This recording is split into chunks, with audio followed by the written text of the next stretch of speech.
तो यहाँ पर सोनम के हस्बैंड भी बेरोजगार निकले और इतनी तारीफ, बहुत स्मार्ट हैं, बहुत अच्छे हैं, बहुत सिंपल रहते हैं, इतना गुणगान। शादी के पहले तो शादी के बाद क्या होगा, अरे शादी होकर के जाओ तो कहीं ऐसा ना हो कि वही हाल हो जाए जो विजय रिया की बहन का साथ हो रहा है। दिन भर वही चाय बनाना, दिन भर वही खाना बनाना और दिन भर बस वही खाना। कहीं ऐसा सुनीता की जैसा ना हो जाए। तो इतनी थोड़ी तारीफ बंद करो। ओहो, कविता जी की तो फेशियल देखो भाई। कविता जी, एक बात तो है, कविता जी समझदार तो बहुत है, प्लस इतनी ज्यादा सजावट एंगेजमेंट में, तो शादी में क्या करोगे? ओ, इससे ज्यादा तो डॉलर कमा लोगे आप, तो इससे ज्यादा भी कर सकते हो। लेकिन इसीलिए कहते हैं कि थोड़ा कि गांव के लोग जो होते हैं जब पैसा देख लेते हैं तो पता नहीं कैसा उनका दिमाग चलने लग जाता है। थोड़ा सा सोच समझ के करना चाहिए। लेकिन कैसे सोच समझ के करेंगे? जितना अच्छा करेंगे उतने व्यूज आएंगे, उतने व्यूज आएंगे तो उतने ही डॉलर छप जाएगा, उतना ही आगे कर लेंगे। तो ये है रंगीला भैया की जो है, देखो देखो कितना बढ़िया मस्त लग रहा है, देखो देखो कैसा अच्छा लग रहा है, देखो देखो कितना बढ़िया से मस्त लग रहा है। हेलो फ्रेंड, मैं हूं वेलकम कर रही हूं यूट्यूब चैनल रिएक्शन रोस्ट वंदना कानपुर में। कैसे आप लोग? आई होप सभी लोग अच्छे होंगे। तो यहाँ जो है सोनम की सगाई की तैयारी हो चुकी है, जो कि देख रहे हैं आप सजावट कितना बढ़िया बढ़िया मस्त लग रहा है। देखे कैसी, कितना अच्छा लग रहा है, बहुत अच्छा लग रहा है, बहुत मस्त लग रहा है। तो इतनी ज्यादा बम्पर तरीके की सजावट हो गई है कविता जी और जो है उन्होंने रंगीला भाई ने करवा दिया है कि बहन की एंगेजमेंट का जितना खर्चा है ना वो बहन तो निकाल ही लेगी, भैया भी निकाल लेंगे और प्लस जो है वाहवाही हो जाएगी कि अरे गांव टॉप एंगेजमेंट के लिए है उन्होंने। तो भाई वैसे भी लड़कियां जो है किस्मत लेके पैदा होती हैं, लोग कहते हैं जरूर है कि लड़की हो गई बताओ कैसे शादी ब्याज काम करेंगे। लेकिन जब ये पैदा हुई थी सोनम तब किसी ने जाना था कि ये जब बड़ी होगी शादी होगी तो इतनी बम्पर तरीके से हो जाएगी, इतनी गरीब फैमिली की लड़की। इसलिए कहते हैं लड़कियां जो होती हैं किस्मत लेके अपनी पैदा होती है। तो वही खैर सोनम का भी हाल है कि सोनम जो है अपनी किस्मत तो लेके पैदा हुई थी, देखो अभी कितना गरीबी झेली और उसके बाद शादी के टाइम कितना बढ़िया हो गई कि खुद सेल्फ डिपेंड हो गई और खुद इतनी बढ़िया तरीके से। लेकिन किस्मत कभी कभी जोड़े में जो है वो हो जाती है। अब जैसे इन्होंने वही हाल हुआ ना कि जैसे उन्होंने किया था गुरुजी की बहन ने, वैसे ही भाई अब सोनम ने चालू कर दिया। मेरे हस्बैंड होने वाले हस्बैंड जो है ना बहुत सीधे हैं, बहुत अच्छे हैं, सिंपल रहते हैं। वो ना बहुत बड़ी जॉब करते हैं, बहुत बड़ी जॉब में लगने वाले हैं, बहुत ज़्यादा पढ़े लिखे हैं, लेकिन वो बहुत सिंपल रहते हैं। इतने गुणगान, वो भी पेरेंट्स के सामने। पापा तो ऐसे सुनते सुनते ऐसे ऐसे हो रहे थे। पापा जब ऐसे ऐसे हो रहे थे तो मुझे लगा पापा को लग रहा होगा यार क्या सुन रहे हैं, ये तो हम खुद ही देख चुके हैं सारी चीजें, क्योंकि लोगों ने ये चीज बोल दिया था। क्या क्या हस्बैंड कैसे हैं, जूते तक नहीं ढंग से पहने, कपड़े तक नहीं ढंग से पहने, लग भी नहीं रहा था कि वो पढ़ा लिखा है, लग भी नहीं रहा कि वो सरकारी नौकरी वाला है। सुनीता का हस्बैंड तो खैर देखने में सबको पसंद आ रहा था, ऐसा पसंद आ रहा था कि चलो पढ़ा लिखा है यार, पेन खोस करके आता है, हमेशा जो है जेब में पेन खोसे रहता है। जबकि वो बाद में निकला कि इतना पढ़ा लिखा भी नहीं, कुछ करता भी नहीं, बेरोजगार है। सुनीता के पैसों से उसको आगे बढ़ना, इसलिए उसने घर में जो है बहन भाई में तोड़ फोड़ करवा दी थी और यही हाल जो है इनका हो गया। लेकिन ये जो है ऐसा लग रहा था कि पानी नहीं खेत में लगाए होते हो वैसे तुरंत अरे लड़की देखने चलना है, आए आए मोजा चढ़ाया, जूता चढ़ाया और चलते बने, वैसे लग रहे थे। लेकिन यहाँ पे सोनम ने भर भर के तारीफ जो करी है ना अपने हस्बैंड की कि नहीं नहीं ये आप लोगों को गलत फहमी हो गई, बहुत पढ़े लिखे हैं, बहुत अच्छे हैं, बहुत संस्कारी हैं। बहन रुक जाओ, शादी ऐसी चीज होती है ना कि खाने पर पहले लड्डू बहुत मीठा लगता है, बहुत मीठा लगता है, लेकिन जब खा लो ना उसके बाद पता चलता है कि कितना कड़ू अंदर जा रहा, कितना मीठा जा रहा। थोड़े दिन वेट कर लो, जाओ पहले घर में, पहले हस्बैंड के साथ रहो, पहले सास ससुर के साथ रहो, उसके बाद इतनी तारीफ आकर हमारे सामने करना तो हमें भी रिएक्शन देने में और पब्लिक को भी बोलने में बहुत मजा आएगा। मजा आएगा गाइस कि नहीं आएगा?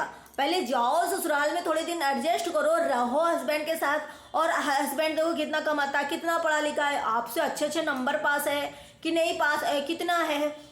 क्योंकि लगता है कि थोड़ा सा इन लोगों में पेशेंस कम है, पेशेंस की बहुत ज्यादा। जैसे रंगीला भाई जब जिस तरह के बोलते हैं ना, क्या जी बढ़िया लग रहा है ना, एकदम मस्त लग रहा है, देखो जी कितना बढ़िया लग रहा है, बहुत मस्त लग रहा है, क्या जी बहुत खाने में टेस्टी है, बहुत मस्त लग रहा है। जिस तरीके से रंगीला भाई ना बोलते हैं ना तो ऐसा लग रहा है बहुत मस्त लग रहा, बहुत मस्त लग रहा। तो इतनी बढ़िया डेकोरेशन कर दिया है, इतना अच्छा कर दिया है। और सबसे बड़ी बात गाइस जो है हमको लगती है कविता भौजी की।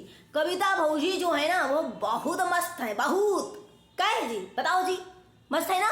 हाँ बहुत मस्त है, बहुत समझदार हैं एकदम से। ऐसी समझदार मैंने लेडी कभी नहीं देखी गाँव में। गाँव की औरतें तो बहुत चंड चालाक होती हैं। सॉरी गाइस, आप लोग बहुत सारे लोग देखते होंगे लेकिन बुरा मत मानना, लेकिन मैंने जितना सुना है कि बहुत चंड चालाक होती है। लेकिन कविता बहू जी बहुत समझदार है। देखो शॉपिंग करने गई थी, एक भी चीज बेचारी अपने लिए नहीं ली। सब अपनी मतलब ननद को और सास को बारे में सोचती है, सारा काम खूब करती हैं। लेकिन भाई इतना मस्त मस्त डेकोरेशन करे तो थोड़ा मस्त मस्त कपड़े भी लेना, मस्त मस्त पर्सनालिटी करो अपनी, मस्त मस्त जो है अपने आप को चेंज करो। बस मस्त मस्त घर बनवा लेना, मस्त मस्त गाड़ी ले लेना, मस्त जी काय जी डेकोरेशन करवा लेना। बस इतना ही क्यों करते हो भाई? थोड़ा मस्त मस्त जो है चीजें वो करो ना, कि बढ़िया आपकी पर्सनालिटी निकल के आए, पैसे वाली मस्त। क्या जी, बढ़िया कहा ना? ठीक कह रहे ना?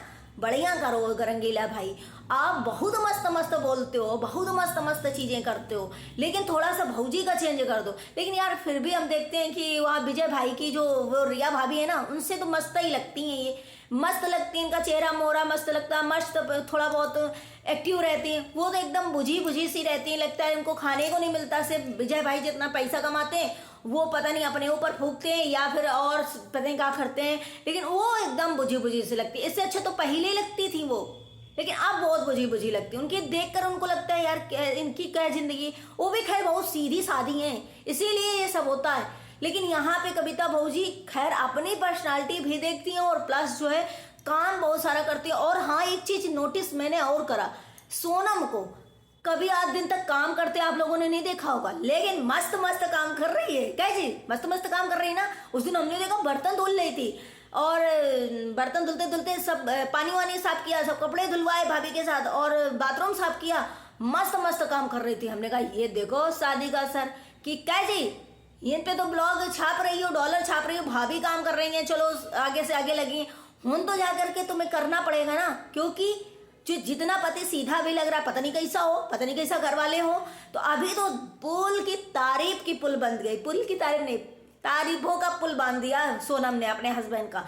लेकिन ये बहुत लोगों को इसमें दिक्कत भी हुई कि यार बाप बैठा है, माँ बैठी है, दे हस्बैंड दे हस्बैंड। सच में हम भी बोर हो गए। हमारे होने वाले हस्बैंड जी, हमारे होने वाले हस्बैंड ऐसे हैं, हमारे होने वाले हस्बैंड वैसे हैं, हम होने वाले हस्बैंड के साथ वहाँ जा रहे हैं। हम तो सच में सुन सुन के बोर हो गए। अभी हस्बैंड हुए नहीं, हमारे होने वाले हस्बैंड का हम नाम ले रहे हैं, बाद में नहीं लेंगे। अरे भैया पहले ही ना लो, जब तुमने पहले ही पैर छू लिया तो। क्या ऐसा होता है क्या कि कोई किसी की शादी ना हो, कैसे आ जाए तो पैर छू लो? अरे भाई जब सब कुछ कर लिया तो नाम भी ना लो। अब होने वाले हस्बैंड हो ही गए समझो। अब एंगेजमेंट हो गई तो आधे हो गए तुम्हारे, है ना? होने वाली है, चलो कोई बात नहीं।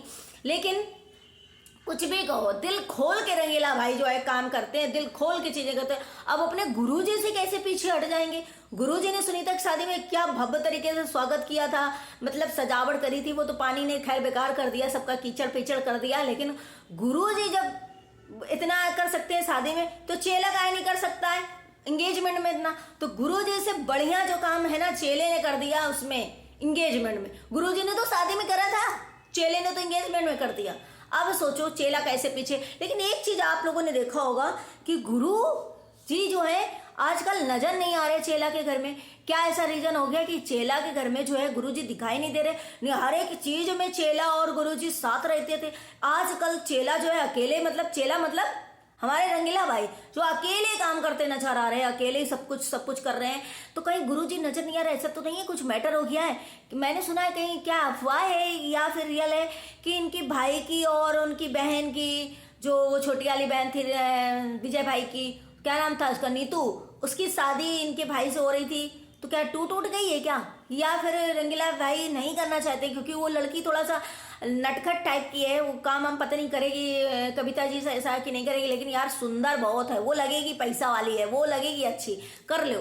तो इस वजह से कहीं चेला और गुरुजी में कुछ हो तो नहीं गया है? बाकी अगर मैं गलत हूँ तो आप लोग कमेंट सेक्शन में बता देना, मैं अपनी जो है गलती अगले वीडियो में अपोलोजाइज कर लूंगी, सॉरी मान लूंगी।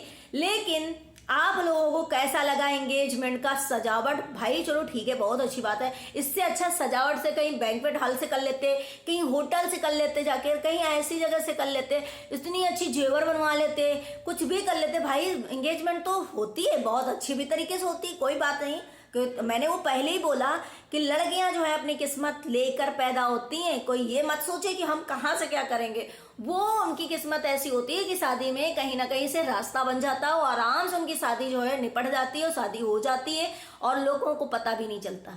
तो जब जब जहां जहां लड़कियां होती हैं परेशान मत हो। लेकिन हमारा कहने का मतलब इतना काहे खर्चा कर लिया, लोगों का कहने का मतलब हमारा का है। आपके कमेंट सेक्शन में लोग बोल रहे हैं कि इतना काहे खर्चा कर, इससे अच्छा तो शादी कर लेते। तो भाई शादी में बहुत अच्छे तरीके से होगा, आप लोग बस ऐसे ही हो क्या जी, बढ़िया बढ़िया मस्त मस्त होगा कि नहीं होगा, बढ़िया बढ़िया मस्त मस्त होगा।